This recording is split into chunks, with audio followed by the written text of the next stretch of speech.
नमस्कार मु सामुएल प्रिय दर्शक बंधु जीवंत आहार को पुनर्बार आपण मानकु स्वागत करे।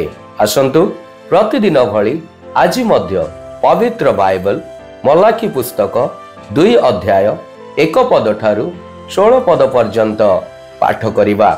आजिर मूल प्रसंग परमेश्वरଙ୍କ ठारे विश्वास रखिबा। एठारे प्रकार लेखा जाए, एबे हे याजक गण तुम मान प्रति यही आज्ञा सैन्याधिपति सदाप्रभु कहती, जेबे तुम्हें माने न शुणिब ओ आंभ नाम को गौरव देवा निमंते मनोयोग न करिब, तेबे आंभे तुम मान उपरे अभिशाप प्रेरण करिबा ओ आंभे तुम मानकर आशीर्वाद सकल को अभिशाप देवा। हाँ, से सबू को अभिशाप दे सारिलु, कारण तुम्हें माने तहिरे मनोयोग करुना। देख, तुम मान सकाशे आंभे विहन को धमकाइबा ओ तुम मान मुखरे मल अर्थात तुम मान बलि सकलर मल प्रसारिबा, आउ तुम्हें माने तहि संगे नीत हेब। तरेले भी सहित आंभर नियम जेपरि थिबो, एथिपाई आंभे तुम मान निकट को जे एही आज्ञा प्रेरण करिअछु या तुम्हें माने जानिबो। या सैन्याधिपति सदाप्रभु कहती, ताहा संगे आंभर जो नियम थिला ताहा जीवन व शांतिकर थिला, आउ से जेपरि आंभ को भय करिबो एथिपाई आंभे ताहा देलु। पुणी से आंभ को भय कला ओ आंभ नामर संभ्रम कला। ताहार मुखरे सत्यर व्यवस्था थिला, ताहार ओष्ठाधरे अन्याय देखा न गला। से शांति रे व सरलतारे आंभ संगे गमनागमन कला ओ अनेकंकु अधर्मरु फेराइला। कारण याजकर ओष्ठाधर ज्ञान रक्षा करिवार उपयुक्त ओ ताहार मुखरु व्यवस्था अन्वेषण करिवार लोक मानकर उपयुक्त, कारण से सैन्याधिपति सदाप्रभुंकर दूत। मात्र सैन्याधिपति सदाप्रभु कहती, तुमे माने विपद गमन करिअछ ओ अनेकंकु व्यवस्था पथरे झुंटाई अछ। तुमे माने लेवीर नियम भ्रष्ट करिअछ, तुमे माने आंभर पथ रक्षा करिनाह, मात्र व्यवस्था विषय मुखापेक्षा करिअछ। एथिपाई आंभे मध्य समुदाय लोकंक साक्षातरे तुम मान को तुच्छ व अधर्म करिअछु। आंभ समस्तंकर कि एक पिता नाहंती, एक परमेश्वर कि आंभ मान को सृष्टि करि नाहंती। आंभे माने आपणा मानक पितांकर नियम अपवित्र करी प्रत्येक लोक काहेकि आपणा आपणा भ्राता प्रति विश्वासघातकता करुअछु। यहूदा विश्वासघातकता करिअछि, आ इस्राएल मध्यरे ओ जेरूशलेम मध्यरे घृणायोग्य क्रिया करा जाए। कारण सदाप्रभुंकर प्रिय जो पवित्रता यहूदा ताहा अपवित्र करिअछि ओ विदेश देवतार कन्या को विवाह करिअछि। जो जन ही कर्म करे, सदाप्रभु याकूबर तंबू सकलरु ताहार संपर्कीय जे के जगाए ओ जे के उत्तर दिए ओ जे के सैन्याधिपति सदाप्रभुଙ୍କ उद्देश्य कौनसी नैवेद्य उत्सर्ग करे ताहाको छिन्न करिवे। पुनर्बार तुमे माने एही कर्म करुअछ। तुमे माने लोत करे रोदन रे ओ आर्तस्वर रे सदाप्रभुଙ୍କ यज्ञ वेदी की एपरि आच्छन्न करुअछ जे से आउ नैवेद्य प्रति दृष्टिपात करन्ति नाही, केवल तुष्ट होई तुम मानक हस्तरु ताहा ग्रहण करन्ति नाही। तथापि तुमे माने कहूछ, एतिर कारण कौन? कारण एही सदाप्रभु तुम्भर ओ तुम यौवन कालर भार्या मध्यरे साक्षी होइछन्ति।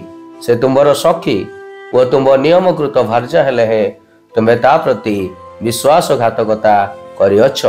पुणी ताहांकठारे आत्मार अवशिष्टांश थिले हे से कि एक न कले, आउ काहींकि एक कले, से ईश्वरीय एक वंशर चेष्टा कले। एथिपाई तुम्हे माने अपना अपना आत्मा विषय सावधान हुओ ओ केही अपना अपना यौवन कालर भार्या प्रति विश्वासघातकता न करू, कारण आंभे स्त्री त्याग घृणा करू। यह सदाप्रभु इस्राएल परमेश्वर कहती, ओ जे अपना वस्त्र को दौरात्म्य आच्छादित करे ताहाको आंभे घृणा करू। या सैन्याधिपति सदाप्रभु कहती, हेतु तुम्हें माने जेपरि विश्वासघातकता न कर, एथिपाई अपना अपना आत्मा विषय सावधान हुओ। आसन्तु मोर प्रिय माने पठित शास्त्रांश को बुझिबा पाई चेष्टा करू। याजक माने परमेश्वरଙ୍କ आदेश को अणदेखा कले, तांको नाम को घृणा कले एवं सेमानଙ୍କର कर्तव्य रे अवहेला कले। परमेश्वर चेतावनी देइछन्ति जे जदि सेमाने अनुताप न करन्ति तेबे से सेमानकर वंशधर माननकु सेमानकर याजकत्वर स्थिति को छड़ाई नेबे एवं सेमानकर नैवेद्यर भस्म सेमानक मुहरे बलि देबे जहा द्वारा सेमान अभिशप्त हेबे। जिहुदार पुरुष माने पूजा पाठ मूर्ति स्थापन करथिले जहा द्वारा सेमान अणजिहुदी महिला माननकु विवाह करि परिबे। सेमानक मध्य अनेक यौवनर पत्नी को छाड़पत्र देइथिले सेमाने वर्तमान वयस्क होई जाइथिले। एपरि आचरण करी सेमाने परमेश्वरक सहित करिथिबा चुक्ति भंग कले। प्रभु अविश्वासी मानकर उपासना को प्रत्याख्यान करती। ईश्वर यही पाठरू आम को कौन शिखाते आसंत आम ता शिखु।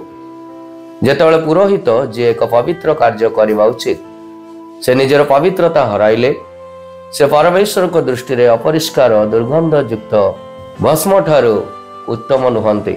मने रख तुम्हें जड़े पवित्र लोक वो अंश एवं विचार कर जे तुम्हें पवित्रतार रेखा मध्यरे सीमित रहिबारे विफल हेउछ कि।